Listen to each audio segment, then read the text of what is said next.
thanks for being here, for inviting me to Mumbai. Although it's rainy weather, I still enjoy it and I'm happy to be here. Yeah, change me if you're there. We heard a lot about why change is so important, and for me it's basically, to keep it simple, you either have lunch or you be lunch. So it's the way to the future, we have to cope with it. And this is why I think we're going to talk a lot about today, how we're going to do it, how we're actually going to implement change. And therefore my roadmap forward is that I want to fill you in with some interesting figures from our change research, which we did with our partner People Energy in the US, with over 500 business leaders. Then we're going to talk about the leadership of change, what concepts we can have for change.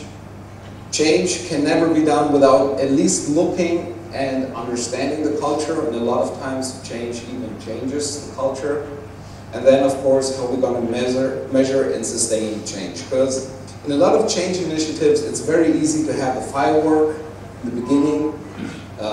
CEO, or as I call it, a big potato of a company, gets on stage and he does all this motivational stuff. But then after the firework, it gets dark again. And we sure want to make with the change, because it costs a lot. The direct and indirect costs are very, very huge. We want to make sure that it really sustains.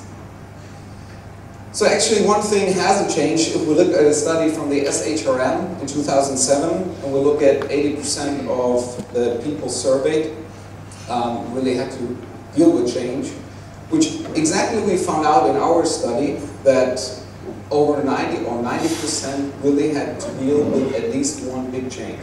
And some of them even had 5+ ongoing change projects. So sometimes you then really think how much energy, time, resources they can really put into those changes. What also hasn't changed is basically the types of change. If we look at cultural change, new strategy, reorganization, new technology, new leadership for sure is a change. A lot of times in leadership it's also a change in culture, merger and acquisitions, and new products. So this is still valid today. So there, the good news is everything stays the same. I mean, I think 2 weeks ago, Nokia closed down the R&D center at Ulm in Germany.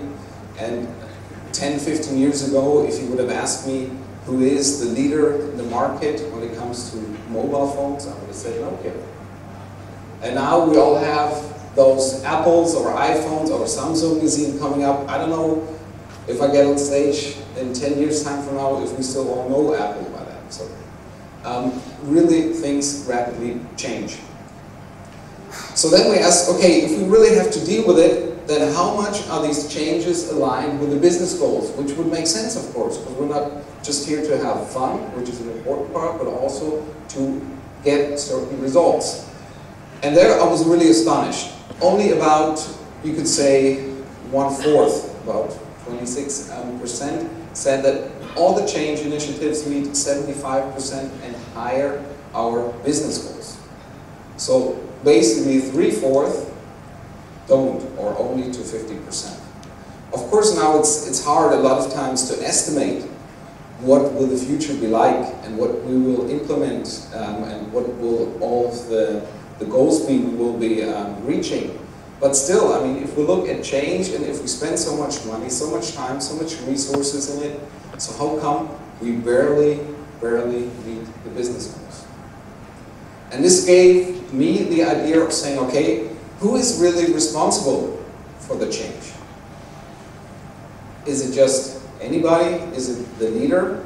For sure, to drive the change and implement the change, this is the leader's responsibility. But to really live the change, and I really like what you said, Professor Colin, that you have to take up ideas. You have to take up ideas from employees, and therefore everybody, for me, becomes a change agent and a leader of change in their area of expertise.